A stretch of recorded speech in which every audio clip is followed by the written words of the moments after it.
हाँ जी दोस्तों। तो कैसे आप सभी लोग। तो चलिए आज हम लोग इन्वेंटरी वैल्यूएशंस के प्रैक्टिकल क्वेश्चंस करते हैं जो कि आईसीआई के पास्ट एग्जाम क्वेश्चन से हम लोग कर रहे हैं आज। ठीक है। मैंने थ्योरेटिकल कॉन्सेप्ट को पहले कवर कर लिया था। आज इससे रिलेटेड प्रैक्टिकल क्वेश्चंस को करेंगे और इतना आसान तरीके से इस इन्वेंटरी चैप्टर को कवर करेंगे कि आपको एग्जाम में तकलीफ नहीं होगा। आप आराम से समझ कोई भी समझ दे आप आराम से कर सकते हैं। तो चलिए शुरू करते हैं। सबसे पहला क्वेश्चन है from the following particular ascertain the value of inventory. आपको इन्वेंट्री वैल्यू फाइंड करना है। कब फाइंड करना है? 31 मार्च का फाइंड करना है। नीचे जो इन्फॉर्मेशन है वो कब का है? 1 अप्रैल 2024 का, मतलब बिगनिंग इन्वेंटरी दिया, परचेज दिया, मैन्युफैक्चरिंग एक्सपेंस दिया, सेलिंग एक्सपेंस दिया, एडमिनिस्ट्रेटिव एक्सपेंस दिया, फाइनेंशियल एक्सपेंस दिया और सेल्स दे दिया। पूछ क्या रहा है? At the end of the value of inventory on 31 मार्च 2024, मतलब लास्ट ईयर जब ये लोग इन्वेंट्री वैल्यूएशन किया था ना, तब वहां पे क्या किया था? एक इन्वेंट्री में से 7,500 राइट ऑफ कर दिया, मतलब राइट डाउन कर दिया, इन्वेंट्री को कम कर दिया 7,500 से। क्यों पता है? कभी कभी कुछ ऐसे आइटम ऑफ इन्वेंट्री होते हैं जो कि एबनॉर्मल नेचर के होते हैं। नॉर्मल प्राइस पे उसको नहीं बेच सकते हैं तो रिड्यूस प्राइस पे उसको बेचना पड़ता है। ऐसे नेचर वाले गुड्स को हम लोग एबनॉर्मल गुड्स कहते हैं। तो वहां पे क्या हुआ? 7,500 का वो क्या राइट ऑफ ऑलरेडी कर चुका है क्योंकि उसको पता चलेगा कि एबनॉर्मल गुड्स है। और बैलेंस जो अमाउंट था उसको रहने दिया। फिर इसको इस साल बेच दिया कितने में? 65,000 में। और यदि इस ट्रांजेक्शन को छोड़ दे तो बचे हुए सेल्स पे मुझे कितना प्रॉफिट आने वाला है? 20% का प्रॉफिट आएगा। फिर बोलता है 15 मार्च को गुड्स जो है वो sale, goods value rupees 20,000 on sale, were sent on sale on return basis. 20,000 का माल मैंने 15 मार्च को भेजा था, किस बेसिस पे? सेल और रिटर्न बेसिस पे। और 4 वीक का टाइम पीरियड मैं दिया हूँ उसको अप्रूवल देने के लिए। 40% गुड्स जो है वो रिटर्न हो गया कब? 10 अप्रैल को। और बाकी वो अप्रूव कर दिया। तो हम लोग क्या करेंगे? इसमें वैल्यू ऑफ इन्वेंट्री फाइंड करना, बट आप यहाँ देखेंगे ना, नेचर ऑफ गुड्स क्या है? नॉर्मल गुड्स है, एबनॉर्मल गुड्स है। तो आईसीआई ने सॉल्यूशन क्या किया? स्टेटमेंट फॉर्मेट में किया। आप चाहे तो उसको ट्रेडिंग अकाउंट के फॉर्मेट से भी कर सकते हैं, जो कि मुझे लगता है बहुत आसान तरीका है। तो मैं आपको ट्रेडिंग अकाउंट के फॉर्मेट से समझाता हूँ, फिर आप आईसीआई वाले फॉर्मेट को भी आप समझ पाएंगे कि कैसे आया। देखिए मैं आपको समझाता हूँ ट्रेडिंग अकाउंट के मेथड से कैसे करेंगे। तो आप क्या करेंगे? रफली ट्रेडिंग अकाउंट बनाएंगे और 3 कॉलम क्रिएट करेंगे। नॉर्मल गुड्स, एबनॉर्मल गुड्स और टोटल करेंगे। नॉर्मल गुड्स, एबनॉर्मल गुड्स और टोटल दोनों साइड में सेम करेंगे। यहाँ लिखेंगे trading account. Trading account for the period 1/4/2024 से 31 मार्च 2025 का। इसको नॉर्मल गुड्स एनजी बोल देंगे। एनजी मतलब नॉर्मल गुड्स, आप समझिएगा, ठीक है। इसके बाद एबनॉर्मल गुड्स बोलेंगे और टोटल बोलेंगे। उसके बाद ये नॉर्मल गुड्स, एबनॉर्मल गुड्स और टोटल। और ये तो पर्टिकुलर है ना? ये भी पर्टिकुलर है। सबके नीचे रुपीज रुपीज लगा देंगे। सबसे पहले आप ओपनिंग स्टॉक का एडजस्टमेंट करें कि जो ओपनिंग स्टॉक में लास्ट ईयर ये लोग ट्रीटमेंट किया था उसका आपको टिक करना है। तो सबसे पहले क्या करेंगे? टू ओपनिंग स्टॉक लिखेंगे।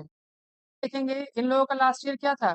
1,76,900 था, जिसमें ये लोग 7,500 ऑलरेडी राइट ऑफ किया हुआ है। अब इसको राइट बैक कर दे, ऐड कर दे इसके साथ। तो कैलकुलेटर पे क्या करेंगे? 1,76,900 प्लस कर दे, ऐड कितना? 7,500 जो लोग राइट ऑफ किया था। तो टोटल आपका इन्वेंट्री आना चाहिए कितना? 1,84,400, जिसमें से नॉर्मल गुड्स आपको नहीं पता, बट एबनॉर्मल गुड्स पता है कि एबनॉर्मल गुड्स का वैल्यू कितना था? 70,000। तो टोटल 1,84,400 माइनस कर ले उसमें से 70,000। तो जो बैलेंस बचा ना वो आपका नॉर्मल गुड्स मान लेंगे, 11,44,000। फिर आपने जो परचेस किया, परचेस नॉर्मल गुड्स का है। कितने का है? 9,64,000। बोलेंगे सर कैसे पता नॉर्मल गुड्स का है? कुछ नहीं बोला तो नॉर्मल गुड्स का ही नेचर मानेंगे। तो टू परचेजेस करेंगे। परचेजेस है 9,64,000 नॉर्मल गुड्स में, 9,64,000। और टोटल में भी वही लिखेंगे, 9,64,000। ओके, इसके बाद क्या करना है आपको? इसके बाद आपको देखना है जो भी सेल्स है, सेल्स का एडजस्टमेंट करें। बाई सेल्स, आपका सेल्स कितने का है? सेल्स है आपका, ये लास्ट आइटम, 15,37,000। 15,37,000। इसमें देखेंगे आपने एक 20,000 का goods sale on return basis पे भेजा था, जिसका अप्रूवल अभी तो आपको नहीं मिल रहा है, नेक्स्ट पीरियड में मिला है, नेक्स्ट अकाउंटिंग ईयर में मिलने वाला है। तो अभी आपका ये सेल नहीं है, हटा दे सेल्स में से। तो आपका सेल्स टोटल था 1,537,000, माइनस कर दे उसमें से 20,000। 1537,000 माइनस 20,000, यानी आपका टोटल सेल आना चाहिए 1517,000, जिसमें से आपने एक एबनॉर्मल गुड्स जो कि 70,000 का था, जिसको आपने कितने में बेचा? 65,000 में। तो रेस्ट गुड्स, नॉर्मल गुड्स कितने में बेचा होगा? माइनस 65,000 कर दे इसमें से, यानी आपने नॉर्मल गुड्स को बेचा 1,452,000। ये बहुत आसान तरीका समझा रहा हूँ, इसके बाद आपको समझ बहुत आसानी से समझ में आ जाएगा। अब क्या करना है आपको? मैन्युफैक्चरिंग एक्सपेंस है, तो टू मैन्युफैक्चरिंग एक्सपेंस करें। मैन्युफैक्चरिंग एक्सपेंस कितने का है? 1,90,000। ये भी नॉर्मल गुड्स और आपके टोटल में जाएगा 1,90,000, 1,90,000। आप देखेंगे अब नॉर्मल गुड्स से जो कि 70,000 का था, उसको आपने 65,000 में सेल किया, तो आपको लॉस हुआ 5,000 का। बाई में लिखे बाई ग्रॉस लॉस कितने का? 5,000। ये आपका एबनॉर्मल गुड्स में जाएगा और टोटल में जाएगा। इसके बाद बोला था नॉर्मल गुड्स के ऊपर जो जीपी था वो 20% था, तो नॉर्मल गुड्स कितने का? 1,452,000, उसका 20% आपका जीपी। तो टू साइड में टू जीपी लिखे। जीपी याद रखिए नॉर्मल गुड्स में जाएगा और टोटल में जाएगा, क्योंकि अब नॉर्मल वाले गुड्स पे आपको जीपी नहीं मिलता है, ग्रॉस लॉस मिलता है। तो आ रहा है 290,400, यही टोटल में 290,400। अब क्या करना है? अब बैलेंस कर लीजिए, जो बैलेंस बचेगा वो आपका क्लोजिंग स्टॉक है। By closing stock balancing figure, normal good से शुरू करें। 1,144,000, डेबिट जोड़ के क्रेडिट माइनस करें। बोलेंगे सर बहुत कुछ और था, आप छोड़ दिए। मैं छोड़ नहीं दिया, समझाता हूँ। देखो 70,000 वाला सेल को 65 में सेल किया, वो मैंने एडजस्टमेंट कर लिया। 20,000 का सेल रिटर्न बेसिस पे मैंने सेल से रिड्यूस कर दिया। अब कौन सा आइटम बचता है? सेलिंग एक्सपेंस बचता है, एडमिनिस्ट्रेटिव एक्सपेंस बचता है, फाइनेंशियल एक्सपेंस बचता है। आपको पता होना चाहिए कि ये तीनों ही आइटम पीएल से रिलेटेड है, ट्रेडिंग से रिलेटेड है ही नहीं। तो मुझे तो क्लोजिंग स्टॉक फाइंड करना है, तो मैं इस आइटम को लेकर क्या करूंगा? ये तो पीएल का आइटम है ना, इसलिए मैंने इसे इग्नोर किया। डेबिट साइड जोड़े और क्रेडिट साइड को माइनस करें नॉर्मल गुड्स का, आपका आंसर आ जाएगा।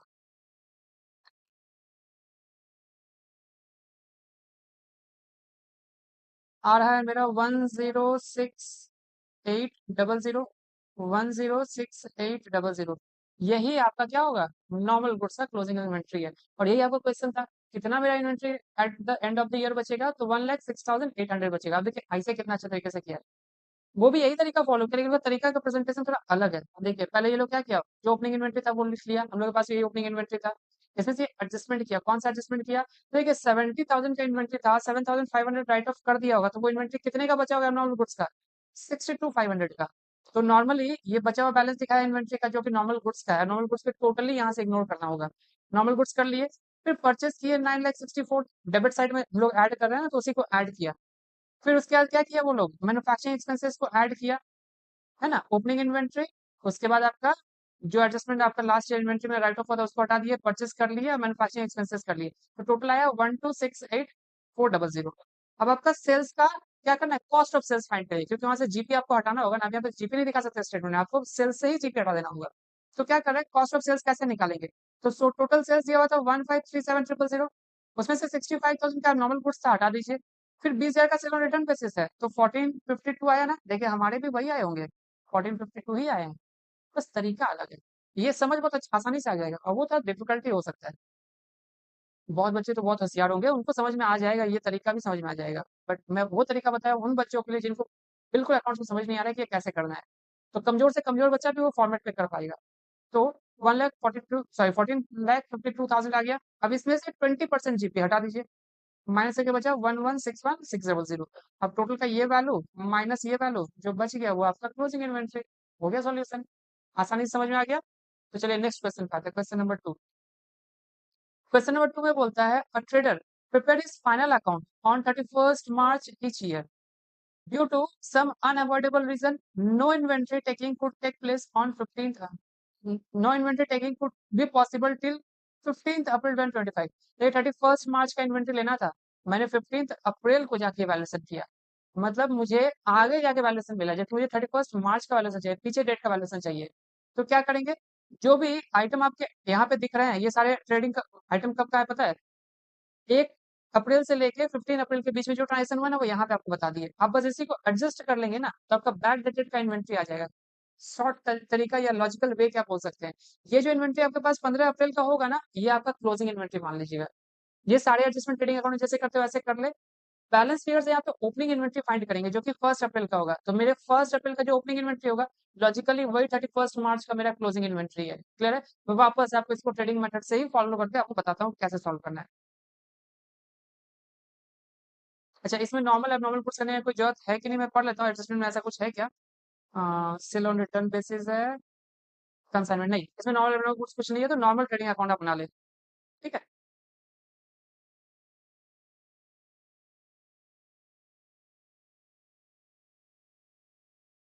ये हो गया आपका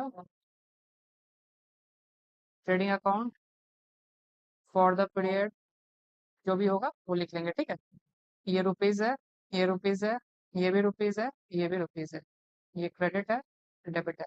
सबसे पहले आपके पास जो इन्वेंट्री 15 अप्रैल का दिया हुआ है, अच्छा ये पीरियड कब से कब तक का है, 1 अप्रैल 2025 से 15 अप्रैल 2025 का है, क्योंकि इसी बीच का पीरियड का हम लोग को एडजस्टमेंट करना है। तो देखिए आपके पास इन्वेंट्री जो दिया हुआ है 15 अप्रैल का वो है 1,50,000, यानी आपके पास ये क्लोजिंग इन्वेंट्री है। तो लिखे पाई में, बाई क्लोजिंग स्टॉक कितने का है, 1,50,000 का। अब क्या दिया हुआ है आपके पास सेल्स दो है, कैश सेल है और क्रेडिट सेल है। 70,000 का कैश सेल, 25,000 का क्रेडिट सेल। तो बाई में लिखेंगे बाई सेल्स कैश क्रेडिट, 70,000 25,000, कितना आ गया, 95,000 ना। अब देखेंगे ना इसमें भी ना एक सेल ऑन रिटर्न बेसिस है। क्या बोलता है, 25 मार्च को आपने सेल ऑन रिटर्न बेसिस पे गुड्स भेजा था, कितने का, 30,000 का, जिसमें से 4 वीक का टाइम पीरियड था अप्रूवल देने का। 25% गुड्स जो है वो अप्रूव हो गया 12 अप्रैल को। 12 अप्रैल को हो गया, मतलब इस पीरियड में अप्रूवल हो गया होगा, तो एक्चुअल सेल हो गया होगा। तो 30,000 में से कितना, 25% हटा दो। तो 30,000 में से 25% माइनस कर दोगे तो बचेगा 22,500, जिसका अप्रूवल अभी तक से नहीं मिला। तो क्या करेंगे, इसमें ऐड कर दें सेल ऑन रिटर्न बेसिस का, कितने का, 22,500 प्लस 90,000 कर दिए, तो 11 सॉरी 95,000 प्लस 22,500 यानी 11,7500। क्लियर है? अब क्या करेंगे, बोलोगे सर वहां पे आपने अप्रूवल बेसिस वाला माइनस किया, यहाँ पे ऐड कर दिया। ये सेल ऑन रिटर्न बेसिस पे लास्ट अकाउंटिंग पीरियड में ही भेज दिया था, अभी इसका अप्रूवल नहीं आया। और 4 वीक का टाइम पीरियड आपके पास है, मतलब 1 महीने का टाइम पीरियड है, इसलिए मैं इसको अभी भी एक्चुअल सेल मान के चल रहा हूँ। तो नेक्स्ट क्या आते हैं, आपके परचेजेस है टू साइड में, टू परचेजेस, कैश है और क्रेडिट है। कैश परचेज कितने का है, 15 और 25, तो 15,000 और 25,000, यानी 40,000 हो गया। इसके बाद आप देखेंगे तो ये वाला एक है कंसाइनमेंट वाला, बोलता है 10,000 का गुड्स मैंने कंसाइनमेंट बेसिस पे रिसीव किया, जिसमें से 50% गुड्स जो है मैंने बेच दिया, और 25% जो है वो 15 अप्रैल को बेचा। बचा हुआ गुड्स अभी तक से सेल्स में इंक्लूड नहीं है, मतलब मेरे पास 25% का कंसाइनमेंट स्टॉक आज भी होगा। तो कंसाइनमेंट स्टॉक मेरे पास है, किसी और का स्टॉक मेरे पास है, कंसाइनमेंट स्टॉक तो मेरा एक्सपेंस साइड में आएगा। तो कंसाइनमेंट स्टॉक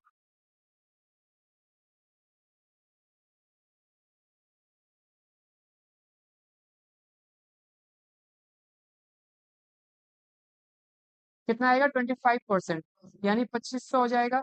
अब जीपी कितना है, जीपी चेक करिए, 20% ऑन सेल्स है, नॉर्मल गुड्स का 20%, तो 1,17,500 है। तो 2 जीपी 1,17,500 का 20%, यानी आपका आएगा 23,500। क्या करें, क्रेडिट साइड आप जोड़ ले, डेबिट साइड माइनस कर दे, आपका जो बैलेंस आएगा वो आपका ओपनिंग स्टॉक है, क्योंकि आपको एडजस्टमेंट बचा ही नहीं, मैंने सारा एडजस्टमेंट क्रेडिट कर दिया है ना। तो देखिए 1,17,500 प्लस 1,50,000 माइनस 40,000 माइनस 2,500 माइनस 23,500, तो मेरा बैलेंस आ रहा है 20,1500 टू ओपनिंग स्टॉक। ये बैलेंसिंग फिगर है। देखेंगे आईसीआई ने भी यही किया और यही वैल्यू निकाला होगा। तो वो क्या क्या होगा, वो क्या होगा, क्लोजिंग स्टॉक से स्टार्ट करेगा, मतलब इसके साथ क्या ऐड करेगा, के साथ सेल्स फिगर ऐड नहीं करेगा, कॉस्ट ऑफ सेल्स ऐड करेगा। तो कॉस्ट ऑफ सेल्स कैसे निकाला होगा, 1,17,500 से ये जीपी माइनस कर दिया होगा वो। देखो यही किया होगा, दिखाता हूँ। देखो ये closing stock cost of sales में से जीपी माइनस करके करेगा, है ना। तो देखो कितने का है? 1,17,500 है ना? 1,17,500 माइनस कितना? जीपी उसका 23,500, 23,500 यानी 94,000 बचता है ना? 94,000। तो देखो इनका 94,000 कैसे आया? 76,000 और 18,000 का वो concept send on approval basis वाला, दोनों ऐड करो, देखो 94,000 आ जाएगा। तो ये दोनों यहाँ पे ऐसे कॉस्ट ऑफ सेल्स करके निकालना है। टोटल कितना आएगा? 2,44,000। उसमें से आपका परचेस फिगर कितना था? 40,000 और स्टॉक ऑन कंसाइनमेंट बेसिस तो 40,000 और 25,000 का ये अमाउंट माइनस है। तो ये फिगर आ गया। आसान है। मुझे लगता है ट्रेडिंग अकाउंट मेथड ही आपको आसान लगेगा, ये भी आसान है, बट यदि वो समझ में आए तब आप इसको कर पाएंगे। चलिए 2 क्वेश्चन हो गया। अब नेक्स्ट क्वेश्चन, क्वेश्चन नंबर 3 पे आते हैं। अब क्वेश्चन नंबर 3 पे आते हैं। क्वेश्चन नंबर 3 में क्या करना है आपको? इन्वेंट्री वैल्यू करना है वेटेड एवरेज मेथड पे और first in first out method पे। तो देखिए यहाँ पे आपको 2-3 चीज एडिशनली आपको मिल रहा है। एक तो यहाँ पे बोलता है कि manufacturer also incurred the following expenses. First freight charges किया और अनलोडिंग चार्जेस किया 150 का। हर एक परचेस के टाइम पे वो खर्चा कर रहा है। वेयर हाउसिंग रेंट है पर मंथ का। और उसके बाद एडमिनिस्ट्रेटिव एक्सपेंसेस, याद रखिएगा वेयर हाउस का चार्जेस और एडमिनिस्ट्रेटिव एक्सपेंसेस ये दोनों पार्ट ऑफ इन्वेंट्री कॉस्ट नहीं होता है, इसलिए इसको इग्नोर करेंगे। लेकिन फ्रेट चार्जेस, क्योंकि इन्वेंट्री को प्रेजेंट लोकेशन तक लाने में जो खर्चा होगा वो इंक्लूड होता है इन्वेंट्री कॉस्ट में। और अनलोडिंग चार्जेस भी इन्वेंट्री का कॉस्ट का पार्ट है। तो जब जब परचेस कर रहे हैं तब तब ये खर्चा लग रहा है। यानी मैं आपको यहीं पे एक बार रिवाइज कॉस्ट समझा देता हूँ। देखिए जब आप परचेस कर रहे हैं, पहला 18 रुपए का परचेस कर रहे हैं, 300 यूनिट परचेस कर रहे हैं, जिसमें आपको 300 रुपये फ्रेट लगेगा और 150 रुपये क्या लगेगा? अनलोडिंग लगेगा, यानी 450 रुपये लगने वाला है। तो इस सिचुएशन पे 450 आपको एक्स्ट्रा लग रहा है, कितना यूनिट पे? 300 यूनिट पे, यानी 1.5 रुपया एक्स्ट्रा लग रहा है ना। तो ये रिवाइज प्राइस क्या हो जाएगा? 18 था और उसके साथ 1.5 रुपया ऐड हो गया, यानी यहाँ का रिवाइज प्राइस 19 रुपया 50 पैसा हो जाएगा। ये रिवाइज करना जरूरी है क्योंकि आपका प्राइस 18 रुपये परचेस प्राइस है, लेकिन उसमें कॉस्ट भी और ऐड होता है ना, जो इन्वेंट्री को प्रेजेंट लोकेशन तक लाते हैं वो खर्चा, अनलोडिंग का खर्चा, वो सब आपका इन्वेंट्री का कॉस्ट का पार्ट होता है। इसलिए आपका रिवाइज प्राइस जो जाएगा 19.5 रुपया हो जाएगा। फिर आपने एक परचेस किया यहाँ पे आपने 21 रुपये में परचेस किया और फिर से वापस से 300 रुपये खर्च किया प्लस 150 खर्च किया, जबकि इन्वेंट्री आपको कितना परचेस किया? 500, यानी 450 रुपया डिवाइडेड बाई 500, यानी आपने 90 पैसा एक्स्ट्रा इनकर्ड किया। तो टोटल आपका प्राइस रिवाइज कितना हो जाएगा? 21 प्लस 90 पैसा, यानी 21 रुपया 90 पैसा यहाँ का रिवाइज प्राइस हो जाएगा। आपको पहले इन दोनों का रिवाइज प्राइस देख लेना है। उसके बाद वेयर हाउस चार्जेस और एडमिनिस्ट्रेटिव एक्सपेंसेस को भूल जाए, ऐसा कुछ नहीं करना है। अब आपको वेटेड एवरेज मेथड फॉलो करना है इन्वेंट्री कैलकुलेशन करने के लिए। क्लोजिंग इन्वेंट्री क्या बचेगा? तो देखिए इसका फॉर्मेट कुछ इस तरह का होता है। पहले डेट होता है और उसके बाद जो पार्ट होता है उसको 3 भाग में डिवाइड कर देंगे। एक पार्ट आपको पूरा रिसिप्ट होगा, एक पार्ट पूरा इशू होगा और तीसरा पार्ट आपका बैलेंस होगा। अब हर एक के अंदर 3-3 सब डिवीजन होगा। Unit rate amount, unit rate amount, यानी रिसिप्ट में भी 3, इशू में भी 3 और बैलेंसेस में भी 3 लिखेंगे। तो सबसे पहले आप क्या देखेंगे कि आपके पास ना ओपनिंग इन्वेंट्री था। कितना ओपनिंग इन्वेंट्री था? आपके पास ओपनिंग 100 यूनिट था 15 के भाव से। तो बैलेंस जो ओपनिंग में रहेगा ना, उस डायरेक्ट बैलेंस साइड में लिखेंगे। तो बैलेंस में देखिए 100 यूनिट 15 का रेट यानी 1500 रुपया हो गया। फिर आपने परचेस किया, कितना परचेस किया? 300 यूनिट परचेस किया 18 के भाव से, लेकिन रिवाइज प्राइस क्या है? 19 रुपये 50 पैसा। तो आपको 300 यूनिट परचेस करना है 19 रुपये 50 पैसे के भाव से, यानी 5850 हो जाएगा। कैसे? दोनों को मल्टीप्लाई करके। लेकिन अब यहाँ पे जैसे ही आप बैलेंस पाएंगे ना, तो क्या हो जाएगा पता है? पहले 100 यूनिट था, 300 आपने परचेस किया, दोनों को ऐड कर दो तो 300 प्लस 100 400 यूनिट हो जाएगा। दोनों का प्राइस यानी ये 1500 प्लस 5850 को ऐड करें, 1500 प्लस 5850 आपका प्राइस आएगा 7350। तो इसका रेट आपको डिवाइड करके निकालना होगा। ऐसा नहीं आप करेंगे कि दोनों को रेट करके प्लस आता है डिवाइड करते, वो सिंपल एवरेज में होता है। तो यहाँ पे क्या करेंगे? 7350 मेरा प्राइस आया और मेरे पास टोटल आइटम कितना हो गया? 400 पीस, डिवाइड कर दो तो रेट आ जाएगा 18 रुपया 37 पैसा। याद रखिए रिवाइज रेट वेटेड एवरेज में ऐसे ही निकलता है। अब आपको सेल करना है, इशू मतलब सेल। कितना? कंजम्पशन के लिए आप 250 यूनिट बेच रहे हैं, तो आपके पास तो एक ही यूनिट है 400, क्योंकि आपके पास यही लास्ट फिगर है। 400 में से आप 250 इशू कर दे। कौन से रेट से? जो इसका प्राइस था 18.375, तो मैंने 18.375 लिख दिया। बैलेंस कितना बचा होगा? 150 यूनिट। किस रेट से? वही रेट से, क्योंकि एक ही आइटम है। तो बैलेंस आ गया 2756.25। फिर आपने परचेस किया, कितना परचेस किया? 500 यूनिट परचेस किया, 21 रुपये 90 पैसा प्राइस पकड़ेंगे। तो 500 यूनिट आपने परचेस किया 21 रुपये 90 पैसे के भाव से, तो 10950 आ गया। आपके पास 150 यूनिट पहले था, 500 आपने फिर से परचेस किया, तो यानी 650 यूनिट हो गया। रेट कैसे निकालेंगे? वापस से बोल रहा हूँ, अमाउंट ऐड कर लीजिए तब डिवाइड करके रेट निकलता है। तो अमाउंट कितना? पहले आपके पास बचा था 2756.25 का ये वाला फिगर, और आपको अभी ये परचेज आया प्लस 10950, डिवाइड कर देंगे कितना से, टोटल मेरे पास 650 यूनिट है, यानी रेट आ गया 21.09। फिर इसमें से आपको 100 इशू करना है इसके बाद, देखिए 100 इशू करना है इसके बाद, और इसके बाद एक और 450 इशू करना है, लेकिन दोनों वही रेट पे इशू हो जाएगा। तो बैलेंस कितना बचता है, 650 में 550 मैंने बेच दिया तो 100 बच गया यूनिट। कौन सा रेट से, 21.09 से, तो बच गया 2109। ये वेटेड एवरेज मेथड में आपका इन्वेंट्री वैल्यू हो गया। क्लियर है। अब आप आ जाइए first in first out method में, इसी क्वेश्चन में पूछा है तो वो भी आसान है। जैसे आपने देखा बैलेंस था, बैलेंस ऐसे एज इट इज लिख दो। यहाँ क्या होता है, यहाँ पे यूनिट ऐड नहीं होता है और अमाउंट ऐड नहीं होता है, यहाँ पे दो अलग अलग आइटम दोनों को एक के बाद एक लिखेंगे, लेकिन सिक्वेंसली लिखेंगे जो जिसके बाद आया है। जैसे सबसे पहले ओपनिंग बैलेंस था, फिर आपने परचेस किया 300 यूनिट, तो उसके नीचे जस्ट आप बैलेंस में लिखेंगे 300, यानी 100 और 300 अभी आपका ये बैलेंस ब्लॉक में बचा हुआ है। अब जब भी आप इशू करें ना 100 यूनिट, आपको फर्स्ट इन फर्स्ट आउट, तो फर्स्ट मतलब पुराना से, तो इसमें से 100 बेचेंगे, 250 बेचना था, और इस 300 में से 150 बेचेंगे, तब टोटल मेरा 250 बिक रहा है। बैलेंस कितना बचा, 150 यूनिट, किससे बचेगा, इस वाले से बचेगा, नीचे वाले से। रेट 19.5, तो बैलेंस आएगा 2925 का। इसके बाद फिर आपने परचेस किया 500 यूनिट, तो पहले जो आपके पास बचा हुआ था 150 यूनिट, वो ऐसे रहने दो, 500 फिर परचेस करो, इसको ब्लॉक बना लो कि ऐसे घेर के। अब आपको क्या करना है, फिर आपको 100 यूनिट इशू करना है, तो किससे इशू करेंगे, जो सबसे पहला आइटम था इसमें से 100 ही बिकेगा। किस रेट से, तो जो इसका रेट था 19.5 उससे बेच दिया, तो अभी मेरे पास क्या बचा, उस 150 में से 100 बेचा, तो 50 बचा हुआ मेरे ब्लॉक में। फिर 500 वाला जो ब्लॉक था वो एज इट इज है, तो फिर इसको ऐसे घेर लो ताकि तुमको ध्यान रहे कि हाँ ये दोनों भी मेरे पास अवेलेबल है। अब इसमें से फिर आपको 450 बेचना है, तो पहले वाला 50 एज इट इज बिक जाएगा, और इस 500 में से 400 बेचो, तो बचेगा 100 यूनिट, किस वाले से, ये क्लोजिंग वाले से, तो 2190 ऐसे आ जाएगा। यानी इस तरीके से आप वेटेड एवरेज और first in first out method follow कर सकते हैं। लास्ट इन फर्स्ट आउट में क्या होगा, जो आप ऊपर से बेच रहे थे, जैसे मान लो आप पहले 100 से बेचे फिर 300 से बेचे, अब उल्टा करना, पहले 300 से बेचना तो ऊपर वाले से बेचना। बस यही डिफरेंस FIFO और LIFO के अंदर है। क्लियर है। 3 क्वेश्चन हो गया, नेक्स्ट क्वेश्चन नंबर 4 पे आते हैं। बोलता है तो physical verification of stock in the business was done on 23 जून। ये भी लेट वैल्यूएशन कर रहा है कि पहले देखना पड़ेगा, 23 जून को ये वैल्यूएशन किया, जबकि इसका ईयर एंड 30 जून का है, यानी इसके पास वैल्यूएशन पहले ही वो करके बैठ चुका है, जबकि इसको 30 जून का वैल्यूएशन चाहिए। तो 23 जून का इसके पास जो इन्वेंट्री है ओपनिंग इन्वेंट्री बोल देंगे, तो वापस से आप क्या करेंगे, रिवाइज ट्रेडिंग अकाउंट बना लो।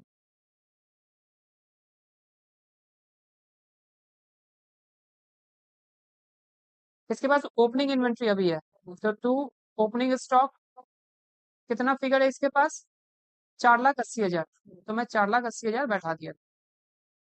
इसके बाद ये क्या किया है, out of the total goods Saint on consignment basis, goods at cost ₹24,000 were unsold. मैंने टोटल 24,000 का गुड्स जो भेजा है कंसाइनमेंट बेसिस पे, goods Saint on consignment basis पे है, जिसमें 24,000 का गुड्स अभी भी अनसोल्ड है, तो इसको अभी छोड़ दो क्योंकि ये आपका ट्रेडिंग अकाउंट का पार्ट अभी नहीं बनेगा। फिर अब परचेस किया आपने 40,000 में, जिसमें से 16,000 का गुड्स अभी आपको नहीं मिला, वो 5 जुलाई को मिलेगा, तो आपने परचेस कितना रिसीव किया, टू परचेसेस, 40 में से 16 नहीं मिलेगा, मतलब 24,000 का आपको मिल गया ना। नेक्स्ट सेल्स है 1,36,000 में, और इसी में 32,000 का goods sale on approval basis है, जिसमें से आधा का अप्रूवल जो है वो आपको 30 जून के पहले पहले पता चलेगा कि नहीं बिकेगा। अब बाकी का इन्फॉर्मेशन अभी नहीं मिला है, बोल रहा है no information is available regarding the remaining goods.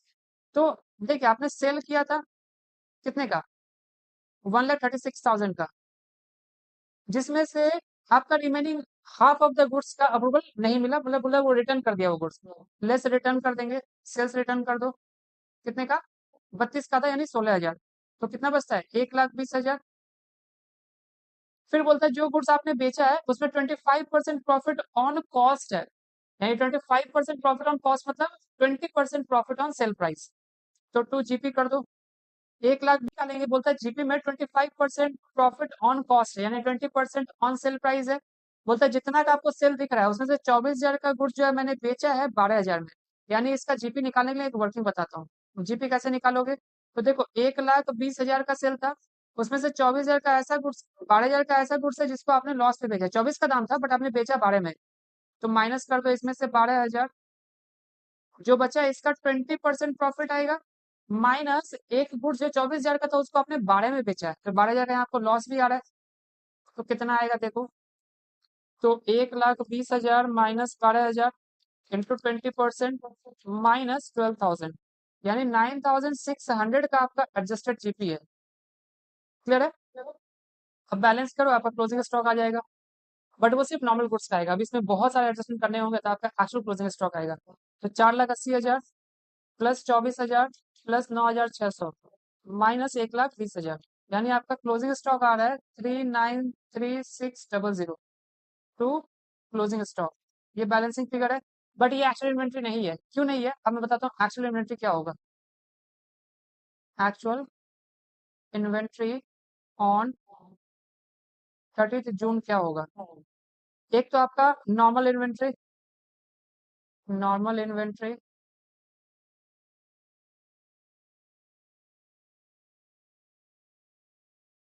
393600 का।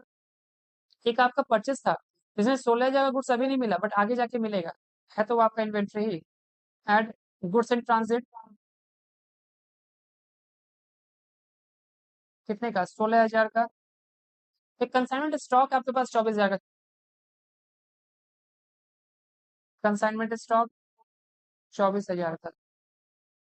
इसके बाद देखेंगे एक सेल ऑन रिटर्न बेसिस का कहानी था। आधा गुड्स अप्रूव हो गया और आधा गुड्स जो है वो आपका अप्रूव नहीं हुआ, है ना। तो उसका कॉस्ट ले लेंगे।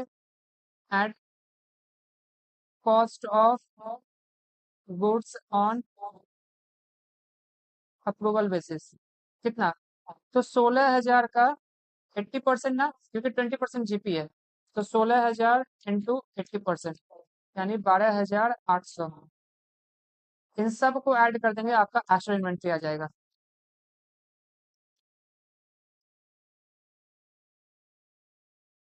यानी 446400, ये आपका एक्चुअल इन्वेंट्री 30 जून का है। तो बताइए कैसा लगा आपको ये, है ना। इसके भी सॉल्यूशन आपको इसे मिल जाएंगे, सारे सॉल्यूशन ऐसे ही मॉडल के हिसाब से जो है वो यहाँ पे आपको इस पीडीएफ में मिल जाएंगे। तो आपको ये वीडियो कैसा लगा कमेंट करके बताएं, और यदि आपको ये वीडियो पसंद आया तो लाइक शेयर सब्सक्राइब करें। और इस जितने भी सीरीज आपको मिल रहे हैं ना, उन सारे सीरीज में मैं सारे एस्पेक्ट्स को अच्छे से कवर कर रहा हूँ, ताकि आपका एग्जाम इसके बाद इस सीरीज से ही आपका एग्जाम बहुत अच्छे से क्लियर हो सकता है। ठीक है, तो आप मेहनत करते रहे, सफलता आपके कदम चूमेंगे। बस आपको मेहनत पे लगे रहना है, और past exam paper RTP MTP अपने तरफ से जरूर करें। सिर्फ एक क्लास वाले वीडियोस को देख लेने से या इसके पीडीएफ को लेने से सिर्फ नहीं होगा, ये आपके कॉन्फिडेंस को बूस्ट कर रहा है, आपको समझाने में मदद कर रहा है। लेकिन जब तक आप अपने लेवल पे प्रैक्टिस नहीं करेंगे तब तक कुछ भी अच्छा नहीं हो सकता है। तो चलिए मिलते हैं फिर नेक्स्ट वीडियो में, तब तक के लिए।